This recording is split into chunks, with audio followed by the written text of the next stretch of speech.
안녕하세요. 일반사회 김토끼 쌤입니다.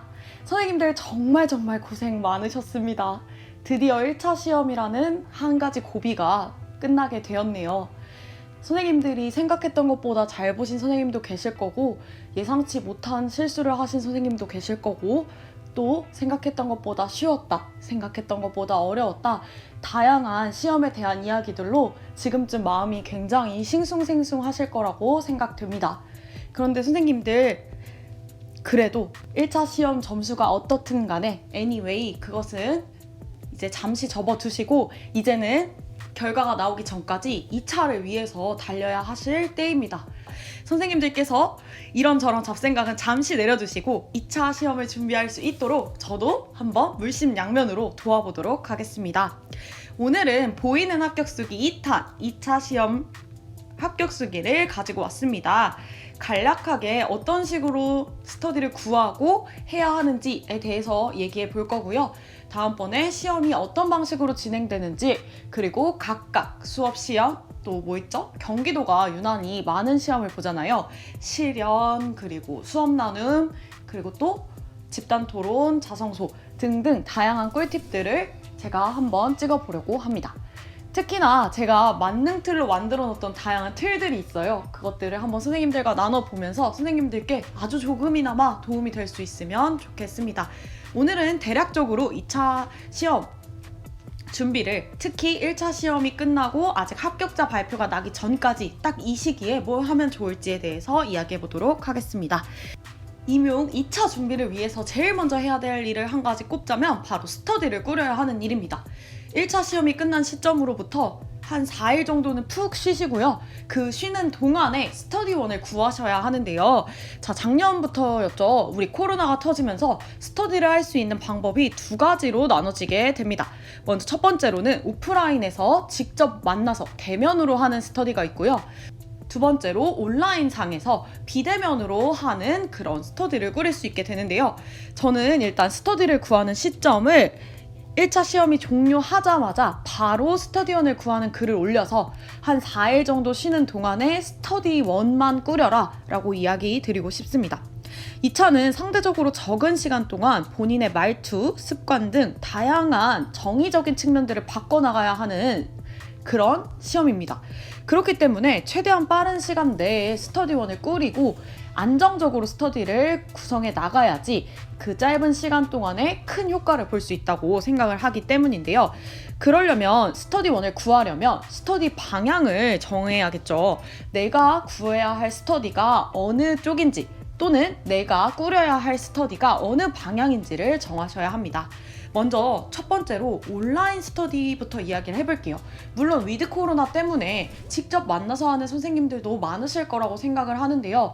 근데 지금 또 확진자가 막 늘어나고 있는 만큼 무조건적으로 매일같이 만나야지만 그 효과가 있다라는 이야기는 못 드릴 것 같습니다.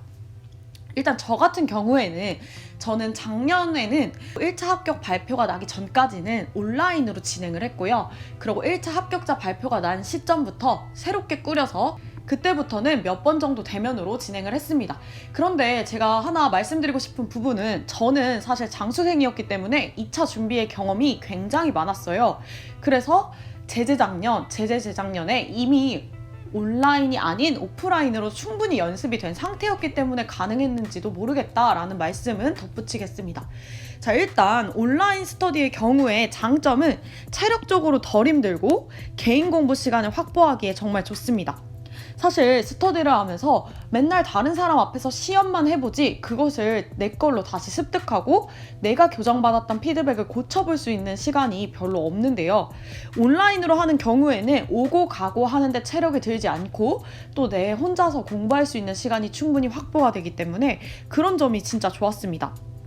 저는 아예 대형 화이트보드를 그 당근마켓에서 구매를 해서 방에다 붙여놓고 방에 있는 침대 싹 빼고 방 안을 스터디 카페다라고 생각하고 했습니다. 가끔씩 부모님을 앉혀놓고도 했고요. 동생 앞에서도 했습니다. 너무 창피했지만 그래도 이제 온라인상으로 하는 경우에는 사람들이 직접 앞에서 봐주지 않으니까 좀 덜 떨리잖아요. 그런 것들을 보완하기 위해서 했던 기억이 납니다. 다만 영상을 공유해야 되기 때문에 서로의 수업을 계속해서 돌려보는 경우, 제가 안 좋았던 가장 큰 단점은 서로의 틀이 비슷해질 수 있다라는 것이었습니다. 예를 들어서 제가 만능 틀을 이미 준비해 놨는데 다른 선생님들께서 완벽하게 그냥 오프라인 상태에서 내 거를 봐도 똑같이 따라하기는 힘드십니다. 딱 한 번만 보면. 근데 온라인상에서는 제가 수업한 거를 만약에 좀 잘했다고 생각이 든다면 다른 사람들이 계속해서 볼 수 있잖아요. 그게 잘못됐다는 게 아니라 은연중에 서로서로 너무 비슷해지는 그런 문제점이 발생할 수 있더라고요. 그래서 이 점을 조금 보완할 수 있는 방법이 뭘까 생각해 봤을 때는 모든 조원들이 각자 만능 틀을 하나씩 가질 수 있도록 하고, 그것을 남들과 이렇게 똑같아지게 만들기보다는 나한테 맞고 나한테 맞지 않는 부분을 잘 선별해서 각자 개성이 돋보이는 틀을 완성해 주시면 이거는 좀 보완할 수 있다라는 점이고요. 그다음에 현장감이 떨어진다라는 게 조금 단점이었습니다. 그래서 이런 것들은 부모님을 앉혀놓고 한다거나 인형들을 세워놓고 한다거나, 저는 진짜 어떻게도 했냐면요, 역대 대통령들 사진을 붙여가지고 조금 안 웃고 있는 사진 이런 거 있잖아요. 박근혜 대통령, 문재인 대통령, 이명박 대통령, 이렇게 역대 대통령들을 다 사진을 붙여놓고 하기도 했습니다. 눈 맞춤 같은 걸 연습해야 되니까요. 이런 게 장단점이다 라는 것이고요. 그 다음에 오프라인 스터디의 경우에는 사람들 앞에서 긴장감을 가지고 하기 때문에 현장감이 있다는 게 제일 큰 장점입니다. 그렇기 때문에 조금 위험하더라도 마스크 2겹씩 끼고 선생님들께서 만나서 하는 경우도 많으시죠. 좀 더 스터디원끼리 끈끈하게 전우회를 가지고 만나서 할 수 있다는 것도 장점입니다. 그런데 사실 이때 굉장히 많이 체력적으로 힘든 경우가 있어요. 예를 들면 겨울이다 보니까 감기를 걸릴 수도 있고, 또 오고 가는 시간이 많이 들 수도 있고, 스터디원들끼리 만나서 조금 잡담을 하는 경우, 시간 안배를 제대로 못하는 경우에는, 그럴 경우에는 오히려 효율성이 조금 떨어질 수도 있기 때문에 각각의 장단점을 잘 생각해 보시고 내가 구할 스터디가 온라인 스터디일지 오프라인 스터디일지를 결정하셔야 될 것 같습니다. 오프라인 스터디는 선생님들께서 각자 방법이 너무나도 다양하시기 때문에 오히려 온라인으로 그럼 어떻게 스터디를 할 수 있어요? 라고 묻는 분들이 많을 것 같아서 저는 일단 온라인 스터디 방법을 가지고 왔는데요. 제가 그때 당시에 제가 직접 스터디원을 구했거든요. 구할 때 방법을 이렇게 올려놨었습니다. 자, 한번 볼게요. 전날 수업 시험 문제랑 그 다음에 답안지 이렇게 한 세트를 만들어서 구글 드라이브에 업로드를 해야 되고요. 면접 문제와 답안 이렇게 해서 수업 시험 문제와 답안 한 세트, 면접 문제하고 답안 한 세트 해서 이 두 세트를 구글 드라이브에 서로 업로드를 하라고 했습니다. 구글 드라이브는 공용 드라이브로서 제가 올리고 있는 모습을 다른 사람이 볼 수 있고요. 제 문서를 공유하면 서로 수정할 수 있는 되게 좋은 장치예요. 무료로 15기가까지 사용할 수 있고 학교에서도 굉장히 많이 사용하고 있는 드라이브입니다. 이렇게 올리게 한 다음에요. 온라인으로 스터디할 때 월수금 딱 3일을 했었거든요. 월수금 당일 아침 9시에 줌을 킵니다. 그래서 화상회의를 접속해서 이제 이때 지각하는 경우에 500원씩 벌금을 걷었고요. 이 벌금은 훗날 우리가 시험 보는 날 시험 당일에 이제 초콜릿 같은 거 조원들한테 다 사주는 그런 공용비로 사용이 됩니다. 자, 그렇게 해서 이제 줌으로 화상회의에 접속을 하는데, 접속하기 전에 이미 전날에 구글 드라이브에 문제 1세트씩 이미 올려놓은 거죠. 그러고 나서 이제 줌으로 실시간으로 아침 9시에 사다리 타기를 합니다. 사다리 타기를 통해서 자기가 만든 문제를 제외한 다른 사람들의 문제, 저는 보통 스터디1을 4명으로 구성하는 게 제일 적당하다고 생각을 했거든요. 왜냐하면 뭔가 2-3명일 경우에는 좀 작고 피드백을 많이 못 받아요. 근데 이제 5명, 6명일 경우에는 피드백 받는 시간이 너무 길어지면서 하루가 너무 많이 들거든요.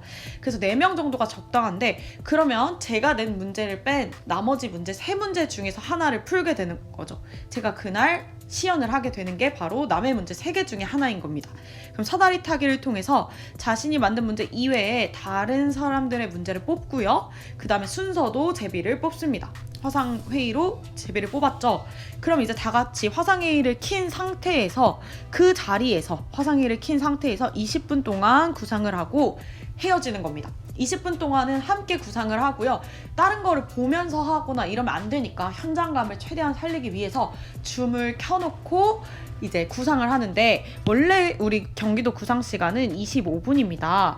그런데 제가 제 집에서 안락한 상태에서 하는데 25분을 다 채워서 하면 그 자리에 가서 긴장하는 시간을 뺄 수가 없잖아요. 그래서 5분 정도 줄여서 한 20분 정도 구상하도록 했고요. 중요한 점은 이렇게 화상회의에서 실시간으로 구상을 한 후에 추가로 내가 나중에 영상을 찍기 전에 구상을 더 한다거나 이러면 절대 안 됩니다. 그냥 구상을 다 못했으면 못한 대로 영상을 찍어야 되는 거죠.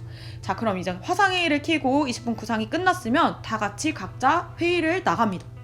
회의를 나가고 나면 이제 저처럼 집에서 화이트보드를 만들어 놓은 선생님들도 계시고, 아니면 자기 집 앞에 도서관이나 스터디룸을 잠깐 가서 하시는 분들도 계시잖아요. 그럼 각자 스터디룸이나 집에서 이제 시연을 하시는 겁니다. 스터디룸이나 집에서 수업 시연과 수업 나눔 영상을 찍고 그걸 다시 이제 구글 드라이브에 2시까지 업로드하는 거죠. 시간을 촉박하게 올리게 하고요. 중간에 절대로 편집하지 않고요. 그리고 내가 중간에 틀렸거나 시간이 초과될 경우에는 그냥 그대로 내는 겁니다. 진짜 딱 시연은 15분만 하는 거죠. 원래 시연이 15분이니까요. 이렇게 찍어서 올리고요. 이때 구글 드라이브에 올릴 때는 뭔가 화질을 조금 낮춰야지, 그래야지 올라갑니다. 그래서 조금 화질을 변화해서 올리고요. 그러고 나서 이제 2시까지 업로드를 마치면요, 팀원들의 영상 4개가 모두 다 올라와 있을 거잖아요. 그럼 그때 이제 팀원들 거를 피드백해주고 자기 것도 보는 시간을 갖는 겁니다. 그래서 7시 전까지, 자, 7시 전까지는 다른 사람들의 영상을 보고 그 영상에 대한 피드백을 준비해 놔야 되고요. 준비가 끝나면 7시에 다시 줌으로 화상회의에 접속해서 다 같이 어떤 점이 좋았고 어떤 점이 나빴는지, 그리고 이 영상, 이 시연에 몇 점을 줄 수 있는지, 특히 출제자가 봤을 때 내 시연이 잘 됐는지 못 됐는지를 이야기하는 시간을 가졌습니다. 그럼 7시쯤에 만나서 4명을 모두 다 면접도 하고 피드백도 해주면은 10시에서 11시까지 됐어요. 그러니까 월수금은 풀로 아침 9시부터 저녁 10시까지 스터디를 한다고 생각을 하시면 되는 거죠. 대신에 화목이라는 시간에는 제가 그동안 공부하지 못했던 내용을 공부하고요. 또 제가 그동안 피드백 받았던 내용을 적용할 수 있는 만능틀을 만드는데 시간을 쏟았습니다.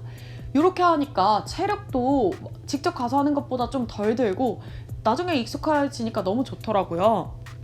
이렇게 하는데요. 자, 7시에 만나서 이제 다른 사람 영상 피드백만 하는 게 아니라 피드백이 끝나고 나면 실시간 화상회의에서 면접을 보게 됩니다. 한 선생님께서는 면접 문제를 읽어주고요. 즉답형은 바로, 구상형은 같이 구상한 뒤에 바로 하는 거죠. 그러니까 수업 시연 영상은 오전에 찍고 면접은 피드백이 끝난 이후부터 실시간으로 진행을 하는 것입니다. 그래서 시연과 나눈 피드백 후 면접을 10분 동안 함께 구상하고, 구상 시간이 끝나고 나면 바로 면접을 실행한 후에 피드백한 후 해산하면, 이렇게 하면 아침 9시부터 저녁, 진짜 심한 날은 12시, 그렇지 않은 날은 한 11시 정도에는 끝내는 그런 시스템으로 진행할 수 있었습니다. 오프라인에서도 마찬가지로 이걸 줌으로 한다는 것만 빼면 똑같이 진행이 되는 거죠. 스터디룸 빌려서 아침에 이제 만나서 구상하고 시연하고 구상하고 시연하고 하는 것입니다. 수업 나눔이나 수업 시연이나 이런 각각들을 어떻게 했는지는 차후 영상에서 조금 더 디테일하게 설명하도록 하겠습니다. 자, 그 다음에 이제 스터디원을 그러면 어떤 기준으로 구하나요? 가 궁금하실 수 있잖아요. 자, 스터디원을 구하는 기준이 중요합니다. 자, 경력자를 우선으로 해야 될까? 아니면 열정을 우선으로 해야 될까? 이게 선생님들의 가장 큰 고민이라고 생각합니다. 저는 이제 제가 그동안 했던 것들을 결론을 지어보자면, 저는 오랫동안 시험을 준비하면서 2차 준비도 정말 여러 번 했기 때문에 경험이 많은 선생님들과도 해봤고 초조 선생님들과도 해봤습니다.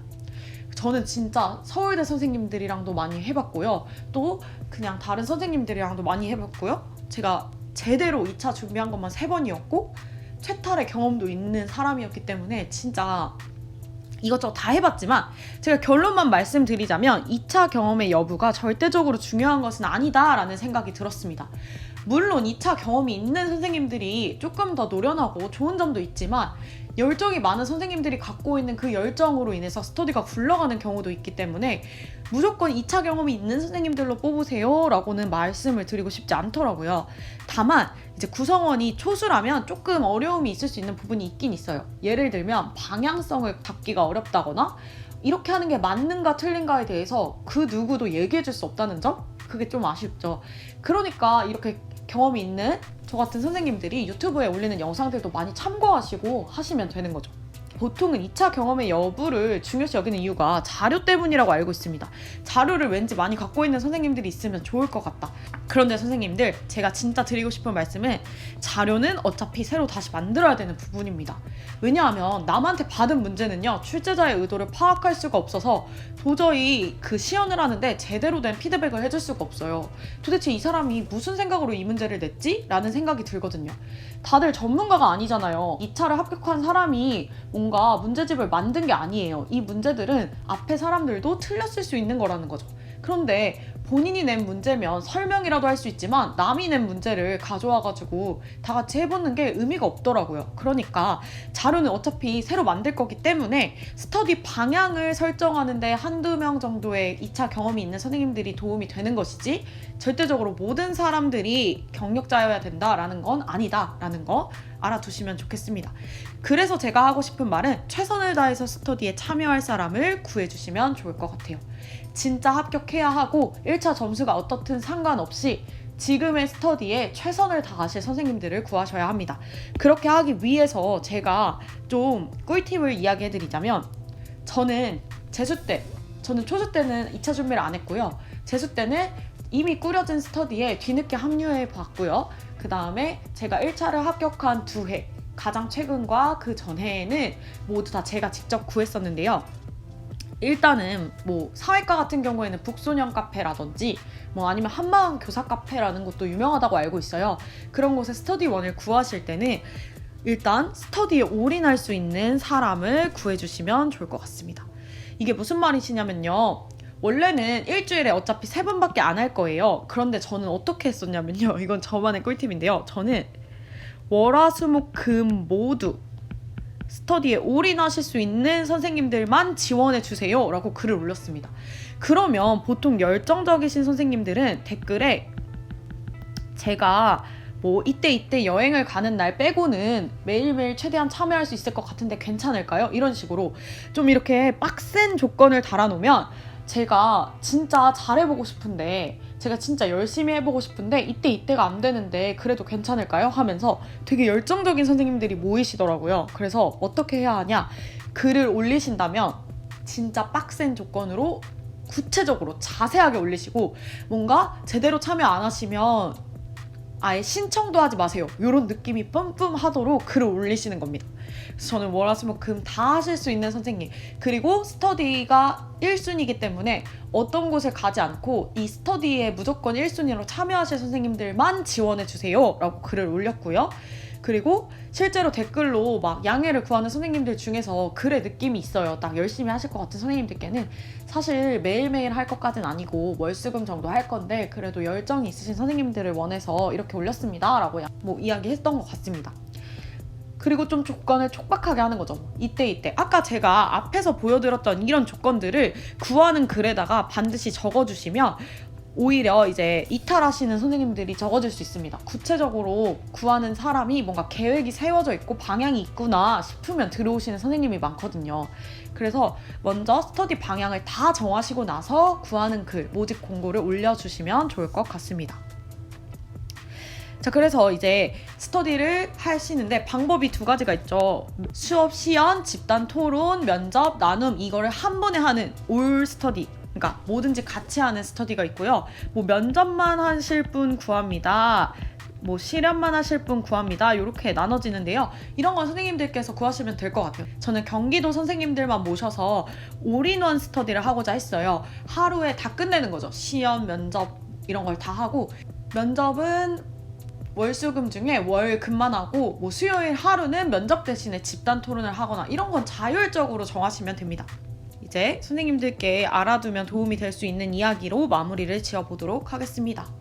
1차 합격 이후에 제가 붙었는지 떨어졌는지도 모르는 상황에서 2차를 준비한다는 게 얼마나 어려운 일인지 너무나도 잘 알고 있습니다. 그래도 제가 해드리고 싶은 말은 언젠가는 2차를 봐서 최종 합격을 해야 한다면 꼭 미리 준비해 보시라는 것입니다. 1차 시험을 잘 봤는지는 전혀 중요하지 않습니다. 꼭 2차를 준비해 주세요. 다양한 사람과 스터디를 준비하면서 보고 듣고 느끼는 것은 전부 선생님의 자산이자 귀한 경험이 되실 것입니다. 그러니까 지금이라도 무조건 스터디원을 구하시고 못 구하겠으면 들어가시고 하시면 좋겠습니다. 그리고 또 말씀드리고 싶은 부분이 이제 1차 합격 발표가 나기 전까지 공부가 안 되는 건 당연해요, 선생님들. 진짜 제가 붙었는지 안 붙었는지도 모르는데 어떻게 공부가 잘 되겠어요? 그럴 때 너무 공부가 안 되는 날이라면 책을 읽어보세요. 학급 경영 도서라든지 아니면 본인의 교육관을 만들어줄 수 있는 책들이 많이 있습니다. 뭐 필독서들이 많이 나와 있잖아요. 나는 어떤 교사가 되고자 하는가? 라는 이 질문에 답을 하지 못한다면 면접도 대답할 수 없고요. 궁극적으로 이 2차가 원하는 것이 그래서 너는 어떤 선생님이 될 건데? 너는 어떻게 학교 생활을 할래? 너는 학교 가서 애들한테 어떻게 대할래? 이런 것들에 대한 대답이기 때문에 나는 어떤 교사가 되고 싶지에 대한 생각을 이 시기에 가장 많이 하는 것 같습니다.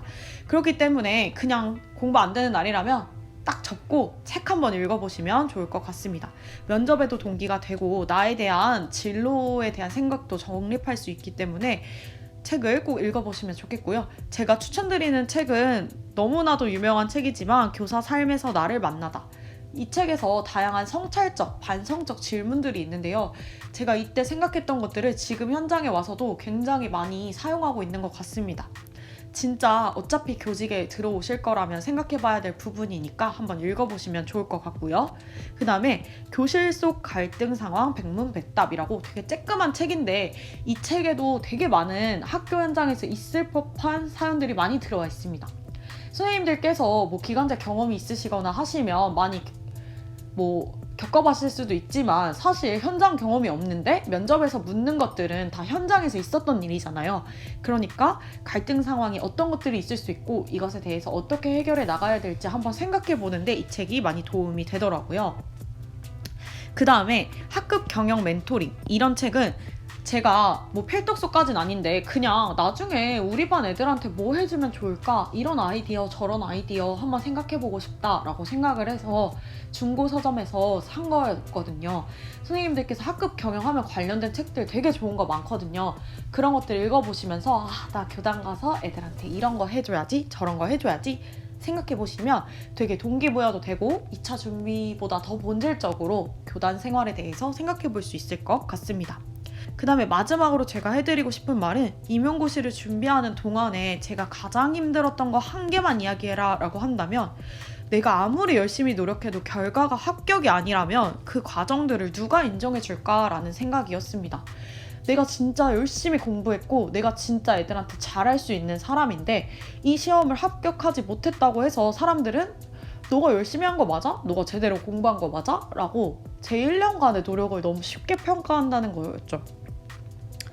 그리고 특히 주변에서 크게 뭐라고 하지 않아도 부모님이나 나를 믿어준 응원과 지지해주신 사람들한테 너무 죄송한 마음이 컸던 것 같습니다. 스스로가 되게 위축되는 그런 시간들 때문에 가장 이 고시 생활이 외롭고 힘들었던 게 아닌가 싶었어요. 그런데 하나 확실한 것은 진짜 의미 없는 시간은 없다는 것입니다.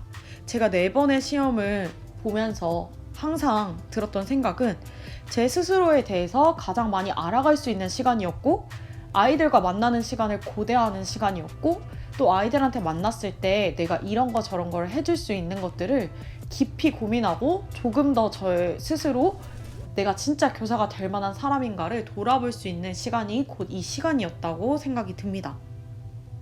앞으로 어떤 사람이 되고 싶은지, 또 내가 어떤 제자를 만나고 싶은지, 내가 잘하는 것은 무엇인지, 또 나는 어떤 선생님이 되고 싶은지에 대해서 선생님들이 끊임없이 질문하시고 본인한테 그거에 대한 대답을 듣는 시간이 고시 생활이 아닐까 싶습니다. 2차를 준비하면서 이런 게 현장에서 진짜 도움이 될까 싶은데 은연중에 학교 왔을 때 내가 그때 이런 교사를 꿈꿨었지 하는 건 분명히 생각이 나게 되어 있습니다.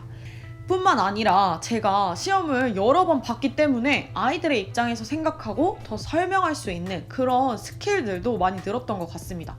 만약에 한 번에 붙었더라면 그냥 알고는 있지만 아이들한테 설명할 수 없었던 부분들도 제가 그 긴 시간 시험 공부를 하면서 아이들에게 조금 더 쉽게 지식을 설명해 줄 수 있는 시간이 되지 않았을까? 그런 생각도 했습니다. 그간의 노력들의 결과가 결실을 맺게 되어서 정말 기쁩니다. 선생님들께서도 끝까지 포기하지 않고 걸어가신다면 이 긴 터널의 끝에 합격이라는 정말 행복과 같은, 합격과 더 나아가서 이 나라를 책임질 선생님이 되실 수 있을 거라고 믿어 의심치 않습니다.